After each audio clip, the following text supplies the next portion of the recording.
Red Más Noticias con el presidente Gustavo Petro en Washington. Primer encuentro con el presidente de los Estados Unidos, Joe Biden. Cubrimiento especial con nuestro enviado especial, Cristóbal Vázquez. Porque conocer las noticias es bueno, entenderlas es mejor. La noticia está en Washington. El presidente Gustavo Petro se reunió con su homólogo de los Estados Unidos, Joe Biden. Luego del encuentro, el presidente de Colombia, ustedes lo acaban de escuchar, pues propuso una nueva alianza para el progreso, entre otras cosas. Vamos a Washington con Cristóbal, que ha estado acompañando esta gira del presidente allá, en la capital de los Estados Unidos. Cristóbal, buenas noches, adelante. Giovanni, muy buenas noches. Un encuentro breve pero sustancioso que tuvieron los dos mandatarios. Después, sus respectivos equipos se reunieron precisamente para que la Casa Blanca evaluara estas propuestas que le llevó el presidente Petro a Joe Biden, propuestas entre ellas de levantar paulatinamente las sanciones que Estados Unidos tiene impuestas, sanciones económicas a Venezuela para que, dice, entre otras cosas, el presidente Petro, los venezolanos puedan votar de forma libre y tranquila. Concretamente, el presidente Joe Biden no se comprometió a nada específico, pero vio con buenos ojos estas propuestas que le formuló el presidente Petro. La lucha precisamente contra el cambio climático y la descarbonización de las economías del hemisferio fue uno de los temas centrales de esta reunión. En este sentido, el presidente Petro resaltó que Biden se sintió identificado con su propuesta de cambiar la deuda pública por acciones climáticas. El gobierno de los Estados Unidos se comprometió con $500 millones para el Fondo de Revitalización y allí hablamos de la posibilidad de cambiar deuda por acción climática en todo el mundo a partir de los derechos especiales de giro del FMI, lo que podremos llamar la construcción de una alianza por el progreso, como a partir del gran potencial de energías limpias de América Latina, construir una red de transmisión eléctrica a escala americana. El tema Colombia-Panamá aquí se vuelve fundamental. Otro de los temas centrales fue Venezuela, de cara a la reunión el próximo 25 de abril en Bogotá, donde estarán más de 20 cancilleres del mundo, incluyendo una representación de Estados Unidos. Biden agradeció el esfuerzo del gobierno de Petro con los ciudadanos del vecino país y se comprometió a seguir ayudando a Colombia a afrontar las consecuencias y el costo de esta crisis migratoria. Al respecto, el presidente Petro reconoció al finalizar la reunión bilateral que Estados Unidos quiere ver también elecciones libres y justas antes de levantar las sanciones económicas al régimen de Nicolás Maduro. Pues la semana entrante tenemos una conferencia. En una parte de la balanza está el tema de las elecciones en Venezuela, pero en otra parte de la balanza está las sanciones a Venezuela. Yo propuse que en ese proceso las conversaciones de la semana entrante y las que seguirán en México gravitaran alrededor de construir dos rieles que pudieran impulsar progresivamente el cronograma electoral venezolano con garantías, la entrada de Venezuela al sistema interamericano de derechos humanos, que es la propuesta colombiana, y por el otro riel, una desactivación paulatina y progresiva de sanciones. Y muchísimas gracias, señor presidente, por la hospitalidad y el apoyo que usted le brinda en Colombia a los refugiados venezolanos. Creo que esto es un trabajo enorme y da el aspecto humanitario de este asunto. Y en realidad estamos también, como usted sabe, trabajando estrechamente con los socios regionales para ayudar a Colombia a enfrentar este desafío, porque es un desafío realmente costoso. En cuanto a la lucha contra las drogas, el presidente Petro instó a Estados Unidos a apoyar la reforma agraria en el país y a lograr que el campesinado tenga tierra productiva para cultivar, porque según Petro, entre más alimentos produzca el campesinado, se exportarán menos drogas. Como parte de su agenda en Washington, Petro estuvo reunido también con Nancy Pelosi, expresidenta de la Cámara de Representantes, y con otros líderes del Congreso para tratar temas del aumento de la ayuda hacia Colombia para seguir adelante con la incautación de la droga y el desmontaje de las organizaciones narcotraficantes. Cristóbal, cuando terminó la reunión entre el presidente Gustavo Petro y el presidente Biden, la Casa Blanca, puntualmente el Twitter del presidente Joe Biden dice: fue un placer dar la bienvenida al presidente Gustavo Petro. Colombia es la piedra angular de nuestros esfuerzos compartidos para construir un hemisferio más próspero, igualitario y democrático. Democrático. ¿Cómo está el ambiente en los Estados Unidos con las solicitudes del presidente Petro para levantar las sanciones a Venezuela, Cristóbal? Pues bastante polarizado, y de hecho muchos analistas están cuestionando que de cara a esta ambición de reelección que tiene Joe Biden en el 2024, levantar sanciones le puede generar un costo político bastante alto en estados que son claves precisamente para asegurar, estados como la Florida, estados fronterizos como Arizona, como Texas. Desmontar sanciones tiene un costo político bastante alto, dicen los analistas, que pues no ven con buenos ojos de cara a estas elecciones que Joe Biden desmonte estas sanciones simplemente para querer reactivar estas relaciones entre Venezuela y Estados Unidos. Además, lo que argumentan muchos es que a pesar de estas sanciones, Venezuela ha llevado a cabo pues todas sus actividades económicas paralelas con otros socios de países asiáticos como Rusia, como China, como Turquía, y eso no le ha impedido al régimen de Nicolás Maduro precisamente pues sostenerse en el poder. Así que puede ser muy costoso levantar esas sanciones acá en Estados Unidos para Joe Biden, y muy poco el beneficio, esto mirándolo bajo la lupa de los analistas y de los créditos y del beneficio político que tenga para el Partido Demócrata y para Joe Biden en Estados Unidos. Cristóbal, el tema del narcotráfico, desnarcotizar la relación entre Colombia y los Estados Unidos es un tema que no es menor, es un tema complejo. ¿Qué impresiones quedaron sobre el tema del narcotráfico luego de la reunión del presidente Petro y el presidente Biden? Yo creo que ahí los dos mandatarios tienen un punto en común. De hecho, en esos 10 minutos en los que estuvimos los medios de comunicación en el Salón Oval de la Casa Blanca, el presidente Joe Biden de alguna forma le dio la razón a Gustavo Petro diciendo que hay que replantear esta lucha contra las drogas, hay que replantearla precisamente porque ese énfasis en querer acabar a toda costa las organizaciones y no enfocarse en tratar de brindar soluciones a largo plazo, por ejemplo, a las personas, a los campesinos que quieren sacar otro tipo de productos a las ciudades principales y no enfocarse únicamente en la droga, es decir, crear las condiciones sociales, económicas y políticas para que los campesinos no se enfoquen únicamente en el cultivo de droga, es lo que precisamente está haciendo la vicepresidenta Kamala Harris en Centroamérica, y es lo que de alguna manera Petro también le pide al presidente Joe Biden que empiece a hacer en Colombia, que se deje esta lucha a corto tiempo y se piense más a largo plazo en soluciones alternativas a esta lucha contra las drogas que el presidente Petro y Joe Biden están de acuerdo, pues ha dejado muchos muertos, no solamente en Colombia, sino en Estados Unidos. Así que yo creo que es un punto en común que los dos presidentes pues comparten, aunque Gustavo Petro ha sido mucho más vocal, mucho más expresivo al respecto de la iniciativa de cambiar el viraje de esta lucha contra las drogas. Pues ese es el resumen de esa histórica reunión del presidente Gustavo Petro con el presidente Biden. Digo histórica porque es el primer presidente de izquierda de Colombia y fue recibido muy pronto por el presidente Biden. En menos de un año después de su posesión está ya en la Casa Blanca. Cristo, es un gusto saludarte desde Washington. Gracias por tu reporte. Es un gusto para mí, Giovanni. Una feliz noche.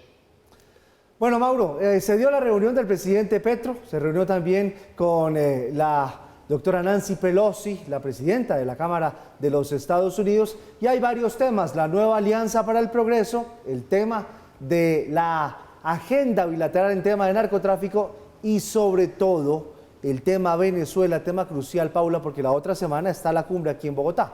Y podría decir uno, Giovanni, Mauricio, de televidentes, que quizá ese es el tema más revelador, donde la conclusión parecería ser la más clara de todas, porque pues sí quedó sobre la mesa que esas sanciones a Venezuela, que era lo que quería pedir el presidente Petro, se diera como con más celeridad, pues está condicionado a las elecciones, a que esto de verdad se dé de una manera democrática y libre, o sea que eso queda ahí como en puntos suspensivos. Por lo demás, pues un balance interesante, porque pues el presidente logró exponerle a Joe Biden todos los temas de los que quería hablar, del tema climático, descarbonización, el tema de la lucha contra las drogas, con el enfoque que este gobierno quiere dar desde Colombia, en fin.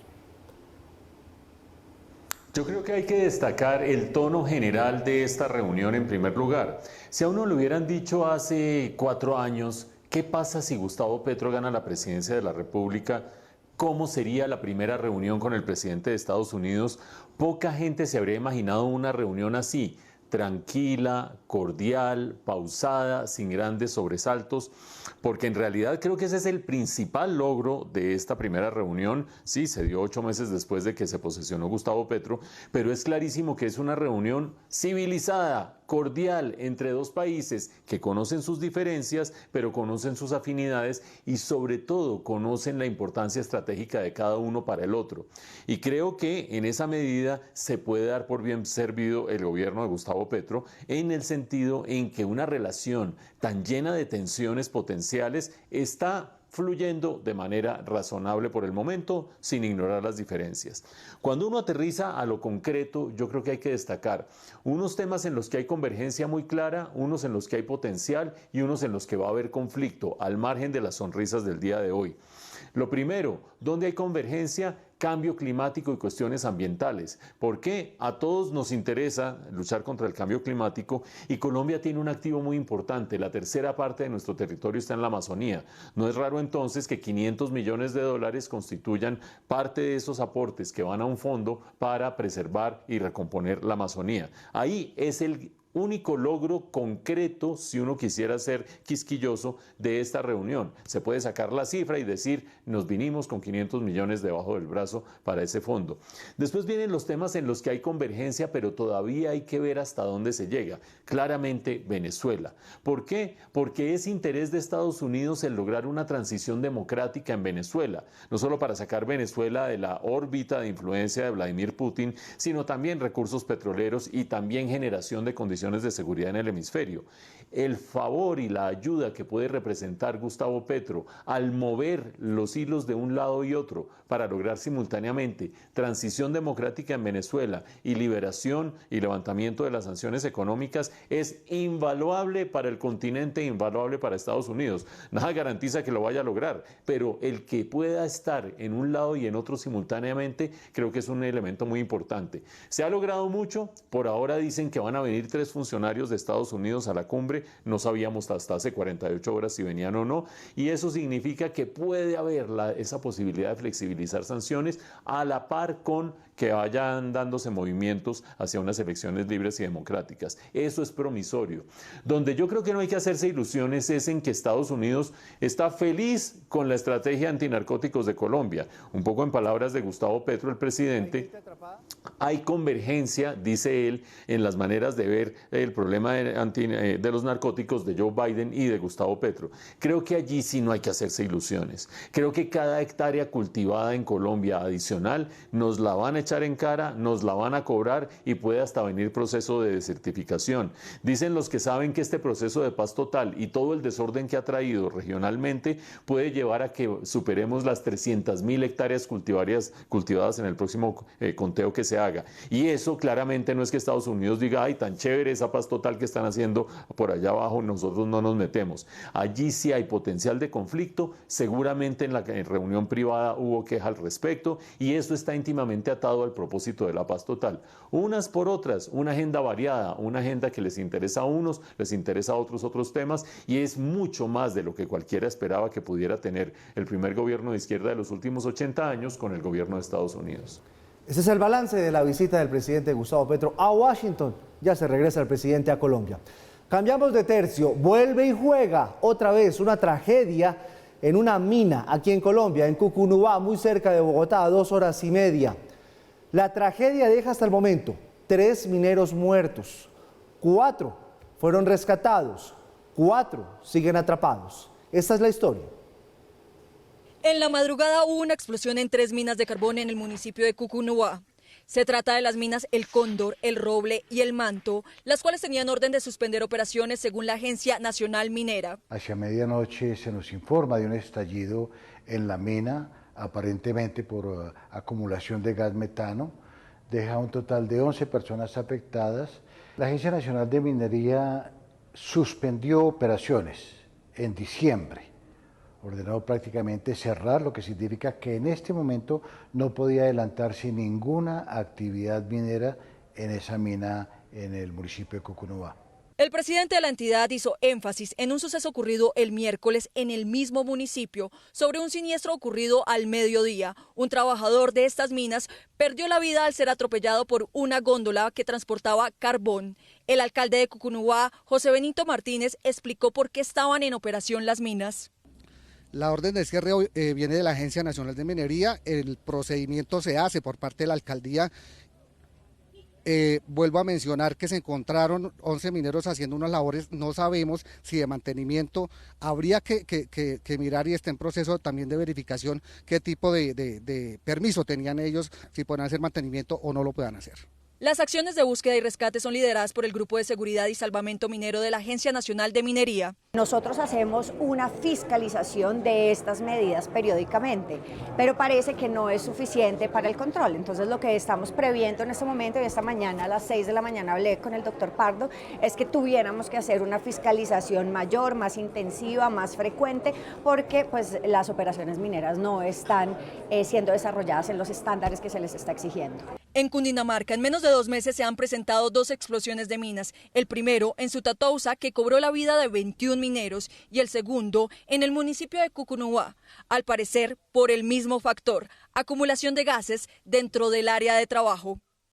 El tema aquí es el seguimiento, la fiscalización. Mire, las cifras son bastante desoladoras. Mucho. Van 34 muertos en 25 tragedias solo en lo que va corrido del año. Va del año, que no llevamos nada este 2023 en sin abril, ese balance. le repito, 34 muertos y 25 tragedias solo en lo que va corrido del año en las minas de Colombia. Sí, falta un trabajo más serio de fiscalización de este trabajo, Paula. Y sobre esto está haciendo un llamado al gobernador de Cundinamarca, está diciéndole como al gobierno, a la agencia de minas, mire, nosotros no tenemos como los permisos ni la facultad ni tenemos las competencias por ley como para ejercer estos controles, pero sí podríamos llegar a unos acuerdos donde podamos ayudar para hacer visitas que sean mucho más periódicas y poder avisar, encender las alertas oportunamente a quienes sí ya tienen esas competencias para que vayan y realicen las visitas a tiempo y pues eviten estas tragedias. Ya lo decíamos, hace un mes en Sutatousa 7 minas explotaron en cadena, 21 mineros perdieron allí la vida. La minería subterránea en Colombia representa un riesgo latente de morir bajo el suelo para cientos de mineros en el país. Según la Agencia Nacional de Minería, 9 de cada 10 muertes en accidentes mineros ocurren en minas subterráneas, la mayoría de carbón. Y en lo que va de este 2023 se han registrado 25 tragedias y 38 fallecidos. En el 2022 hubo un total de 117 accidentes y 146 muertes. La tragedia más reciente ocurrió en las últimas horas. La explosión de 3 minas de carbón ubicadas en la vereda Pueblo Viejo del municipio de Cucunúa, que deja un saldo parcial de 4 mineros muertos, 4 rescatados y otros 4 más aún atrapados. Respecto a años anteriores, la Agencia Nacional de Minería indica que en el 2021 hubo 128 emergencias en socavones y 148 muertes. Por su parte, el Ministerio de Minas y Energía registró que el año con mayor accidentalidad y siniestralidad entre 2011 y 2022 fue el 2020, con 153 accidentes y 171 fallecidos. Las minas de carbón bajo tierra, como las de Sutatousa, en el municipio de Cundinamarca, suelen ser las más peligrosas. Justo allí ocurrió otra tragedia minera hace un mes en la vereda El Cajón. La explosión de 7 minas cobró la vida de 21 mineros. Otros 2 fueron rescatados y 7 más salieron por sus propios medios. Del 2022, uno de los accidentes mineros más recordados fue el ocurrido el 26 de febrero de ese año. Una explosión de gas metano dejó 15 muertos en la mina subterránea La Chapa, en el municipio de Tasco, Boyacá. 5 de los muertos eran de una misma familia. De las tragedias mineras en 2021 recordamos la ocurrida en el mes de agosto de ese año en la mina La Carbonera de Tópaga, Boyacá, donde solo hubo un sobreviviente. La explosión de gas metano cobró la vida de 12 trabajadores. Los departamentos más afectados son Boyacá, Antioquia, Cundinamarca, Santander y norte de Santander, todos en la zona andina. La causa principal es el gas metano de carbono, que puede paralizar el cuerpo y causar la muerte en segundos, y es aún más peligroso en caso de que genere una explosión. Quiero repetir dos cifras que nos estaban destacando en la nota que acabamos de ver. El año pasado hubo 146 muertes por cuenta de accidentes en minas en Colombia. 146 muertes. Esto es más o menos, grosso modo, un poquito más de una muerte cada 2 días. Eso es tremendo cuando uno saca los promedios. Y en lo corrido de este año, 38 fallecimientos, 38 muertes. Eso quiere decir, pues estamos lejos de la cifra récord de 2021, muy lamentable, pero en todo caso quiere decir que este es un problema tremendamente serio. Cuando se dan casos así de grandes números, los registramos los medios, pero está sucediendo todo el tiempo y nos debe generar preocupación. Entonces viene la gran pregunta de sobre cuáles de estos episodios tienen control las autoridades y sobre cuáles no. Hagamos una división. Minería ilegal, por su misma naturaleza y por su misma definición, está más allá de las normas, más allá de las leyes, más allá de las instituciones. Y es la minería que debe ser atacada directamente por parte de las instituciones y la fuerza pública. Y ahí entramos a una discusión de quiénes son los actores de la minería ilegal, etcétera, etcétera. Esa es otra discusión. Pero en donde estamos, en el terreno de la minería legal, la Agencia Nacional de Minería cumplió con su deber de hacer la visita correspondiente en el mes de diciembre del año pasado a estas minas de El Roble, El Cóndor y El Manto, y ahí encontró irregularidades y por lo tanto cumplió con su deber de dar una orden de cerrar algunas de las bocas de mina porque había irregularidades. No se siguió la directriz de la Agencia Nacional de Minería. Ahora la Agencia Nacional de Minería dice, bueno, una vez ojalá se rescate a los mineros que están atrapados, ya hemos visto que ha habido algunos fallecimientos, se han rescatado 4, han fallecido 3, vamos a ver qué pasa con los 11 adicionales. Una vez acabe este episodio, haremos la investigación correspondiente y vendrán otras sanciones. Entonces, ojo que la autoridad competente visita, encuentra la irregularidad, ordena el cierre, no se da el cierre, por lo tanto hay un incumplimiento y sancionará posteriormente cuando todo este episodio termine, ojalá de manera más satisfactoria que insatisfactoria, aunque ya los 3 muertos que tenemos es un saldo bastante negativo. Es allí donde me parece que cae muy bien la propuesta del gobernador de Cundinamarca, que debería ser secundada por otros gobernadores de otros departamentos en donde la minería sea una actividad importante. ¿Qué dice el gobernador de Cundinamarca? Sabemos que las autoridades competentes son las nacionales y están en cabeza de la Agencia Nacional de Minería. Nosotros como departamento no tenemos esas competencias ni esa autoridad, pero sí podemos ayudar a hacer seguimiento, a hacer diagnóstico, a estar presentes para saber dónde puede haber problemas, detectarlos con anticipación, avisarle a la Agencia Nacional de Minería y hacerle seguimiento, por ejemplo, a este caso. Visita en diciembre, irregularidad, orden de cierre, no cerraron y accidente. Creo que eso sí debería ser lo que hacen los departamentos, autoridades departamentales, y acabar de cerrar la brecha entre el buen accionar de la Agencia Nacional de Minería y los resultados tan magros que hubo en un caso lamentable como este. Bueno, hablamos de un proyecto que está en el Congreso, como si Colombia no tuviera problemas, pero bueno, a algunos les parece bien, está bien. Pero hay controversia por un proyecto que se llama Cero Cacho. Lo radicó una senadora liberal que se llama Karina Espinosa, que busca combatir la infidelidad, así como lo está oyendo, la infidelidad.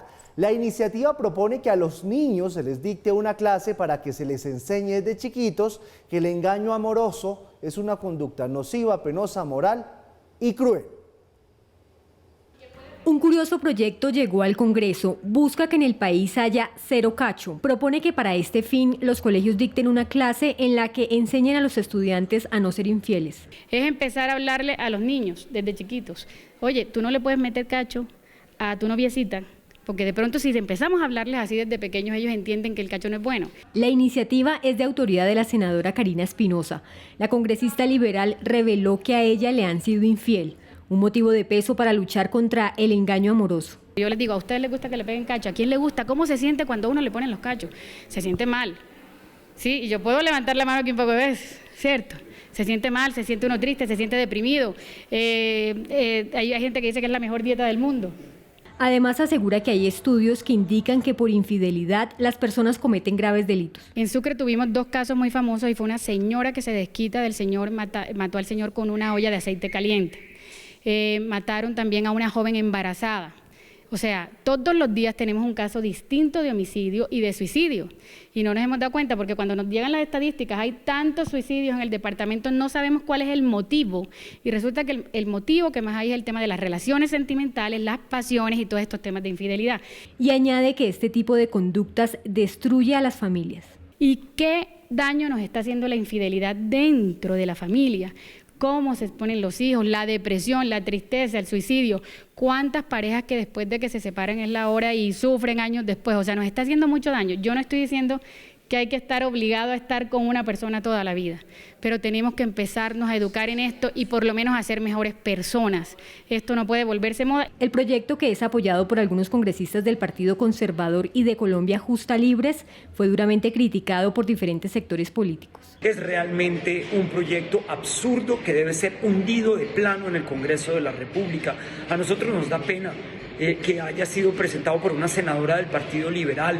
No hay un proyecto más antiliberal, un proyecto más de ultraderecha que pretende meterse hasta en el ámbito más íntimo de la vida de los seres humanos. Eso ni siquiera debería presentarse, eso ni discutirse, eso lo que hace es un impacto muy negativo al trabajo legislativo serio que estamos haciendo muchos otros senadores y senadoras discutiendo las 35 reformas que se están presentando en este momento. Es una cuestión que raya en lo absurdo, porque lo que está trayendo de presente la senadora son posiciones personales y con un alto contenido religioso. Y yo creo que en el Congreso de la República estamos para garantizarle derechos a todos y a todas sin importar nuestras posiciones personales. Sin haber ni siquiera iniciado su trámite, el proyecto de cero cacho es poco probable que prospere en el Congreso. Como si en Colombia no hubiera problemas, Paula y Mauricio, que ahora en el Congreso se va a hablar de cero cachos. Para muchos eso de meterse en las cobijas de los colombianos no le compete al Congreso. Pero, como ustedes saben, en la viña del Señor hay de todo. Me llama la atención que sea un proyecto del Partido Liberal. Sí, eso llama mucho la atención, que venga desde las entrañas del Partido Liberal, pero ¿sabe que a mí no me disgusta el llamado que hace esta iniciativa? Es decir, lo que persigue, y es que se vuelva a hablar en entornos familiares, en entornos académicos, del tema de valores. Estamos ante generaciones muy ligeras. Qué bueno que otra vez pues esto cobra importancia, hablar de la fidelidad, de lo que es el respeto por la pareja, de lo que es la lealtad, en fin, muchas cosas más, pero no vía proyecto de ley. O sea, creo que eso sí ya es el Estado metiéndose en la intimidad pues de cada uno de nosotros, y eso sí no está bien, eso es lo menos democrático que hay. Pero como llamado social me parece importante. Como llamado, pero para dedicarle tiempo en el Congreso, ¿cuántas horas le pueden dedicar, cuántos días le pueden dedicar en el Congreso a un debate de esos con todos los problemas que tenemos? Dicen algunos. Dos grandes preguntas se formulan en esta introducción que ustedes han hecho, la nota, los comentarios que han planteado ustedes. La primera de ellas: ¿debe el Estado meterse con la manera como cada persona encara sus relaciones afectivas? Y la respuesta es no. ¿Por qué no? Pues porque cada persona tiene una manera distinta de encararlos. Les pongo el ejemplo. En las nuevas generaciones es muy común, vaya uno a saber si doloroso o no, el concepto del poliamor. Y en esas nuevas generaciones, y no estoy hablando de niños de 14, 15, 18 años, estoy hablando de personas de 30, 35 años que deciden tener parejas abiertas. Entonces les zampan su proyecto de ley que le dice: ojo, tú estás cometiendo un error, tú estás en falta, tú estás en pecado. Decisión de cada cual. Por supuesto, hay que defender a las mujeres que están siendo apabulladas por su marido, violencia intrafamiliar, etcétera, etcétera. Pero no es que el único modelo posible de relación afectiva es el que tiene en mente la congresista Karina Espinosa. Primer punto fundamental. Segundo, ¿hay lugar para mover en este momento un proyecto de ley de ese estilo en el Congreso? Acuérdense ustedes, estamos en el periodo legislativo más congestionado y más importante en décadas en este país. Los proyectos que se están moviendo en el Congreso transforman, si es que salen adelante, la estructura económica y social de este país. Estamos hablando de 27 proyectos que deben ser evacuados por el Congreso, si es que terminan pasando todos, cosa que va a ser imposible, de aquí al 20 de junio. Y en medio de eso estamos hablando de un proyecto que además tiene en su ponente y en su defensora unas confusiones que a mí francamente me dejan un poco desconcertado. Por ejemplo, la confusión de decir yo soy hija de padres separados. Pues muchas veces la separación es la mejor manera de impedir una infidelidad. Muchas veces la infidelidad es resultado de una pareja que ya no funciona y que empieza a abrirse hacia otros horizontes. Y entonces a esta señora le parece que no puede haber separación, que es un problema que haya padres separados, entonces hay que tenerlos a la fuerza. No, la separación, el divorcio, el dejar que fluyan los distintos destinos de las personas es muchas veces una buena solución para evitar lo que a ella tanto le preocupa, que es la infidelidad. Pero en otro pasaje dice, la droga y la infidelidad están destruyendo nuestra sociedad. ¿Qué tiene que ver el problema de la droga con el problema de la infidelidad? Puede ser que ambos generen perturbaciones dependiendo de los ámbitos en los que se muevan. La droga y la infidelidad en una misma frase me parece que son una mezcolanza conceptual que muestra más esas prevenciones ideológicas y en muchos casos religiosas más que un verdadero razonamiento. Creo yo que ni por congestión legislativa, ni porque a todo el mundo le apliquen los valores de la senadora, de la congresista Karina Espinosa, no creo que esto deba prosperar ni salir adelante. Afortunadamente en el debate se nota que hay muchos congresistas, muchos observadores y mucha población que entiende que hay problemas intrafamiliares, pero que entiende que la manera de resolver no es decir el estilo de pareja debe ser este y la ley lo debe regular. Mauro, le tengo otra. De estos debates en donde el Congreso va en las relaciones de pareja. Le cuento que están a punto de aprobar en tercer debate el proyecto para que las personas puedan divorciarse sin el consentimiento de su pareja. Algo así, Paula, como que yo me levanté y dije, no, hoy me quiero divorciar y ya. Decisión unilateral. De uno de los dos de la pero pareja. con unos vacíos tremendos, como por ejemplo, y el patrimonio que se construyó en pareja. Mire, pues es cierto, por eso hay muchas preocupaciones de quienes saben del tema de leyes, porque dicen, mire, es clarísimo que el matrimonio es un contrato, como todo contrato, pues hay dos partes que si alguna de ellas no quiere romper ese contrato, pues la cosa no es así de sencilla. Está esto a un debate de convertirse en ley. Aquí les explicamos de qué se trata. Con 15 votos a favor y 0 en contra, la Comisión Primera del Senado aprobó en tercer debate el proyecto cuya autora es la representante Catherine Miranda y que busca que para obtener el divorcio solo se necesite la voluntad de una de las partes. Necesitamos más libertades en nuestro país. No es posible que una persona tenga que esperar 2 años para demostrar no convivencia para que el divorcio se dé. Lo que este proyecto pretende no es ni mucho menos ir en contra de las costumbres religiosas, ni mucho menos desproteger a una u a otra pareja, ni mucho menos a sus hijos. Pero más allá del amplio respaldo en el Congreso, la iniciativa genera interrogantes entre abogados y notarios encargados de recibir este tipo de conflictos. Por efectos del divorcio hay que disolver y liquidar la sociedad conyugal. Y entonces, a manera de ejemplo, se tiene un crédito de 100 millones de hipoteca, se le adjudica 50 y 50 y esa hipoteca se ha programado para pagar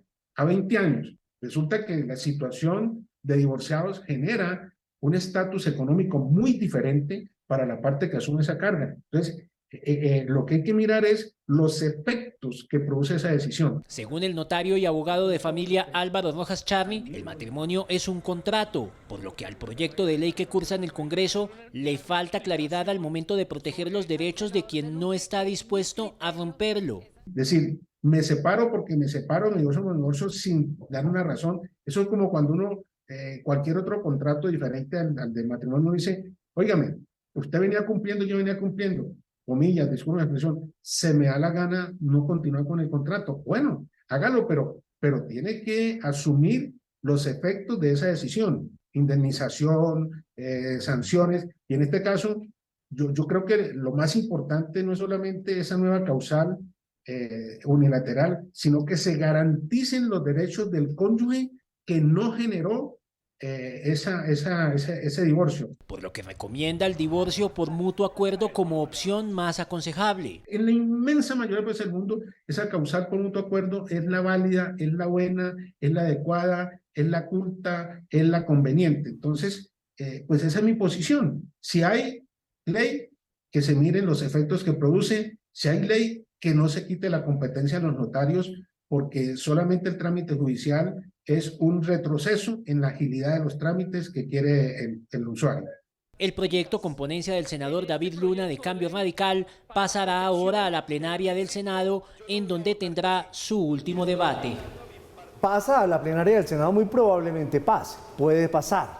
Pero yo les propongo que le quiten el tema dogmático, religioso, lo que sea. Esto es un contrato. Claro. Cuando otro tiene un contrato de prestación de servicios y se acaba sin justa causa, tiene que indemnizar. Yo creo que aquí eso no está claro. Imagínese una deuda de un apartamento y alguien se levanta y dice, no, hoy me divorcio, y la deuda, no, pues es tuya. Imagínese cómo queda eso. Es que es un asunto muy complejo. Quienes estamos casados sí que lo sabemos. Uno se casa y uno forma una especie de una empresita, bueno, o empresota, dependiendo de qué tan grande termine siendo el hogar que conforme, dependiendo de eso. Imagínese que uno de los socios un día diga, no, vamos a liquidar la empresa porque uno de los socios lo decide. Es que es muy complicado, las implicaciones son todas, absolutamente todas. Y si hay hijos, usted ya lo decía, Giovanni, pues muchísimo más, Mauricio. Yo creo que aquí hay dos dimensiones que hay que tener en cuenta, la motivación conceptual y la implementación práctica y sobre todo la implementación legal, y no cuadran muy bien las dos. Motivación conceptual.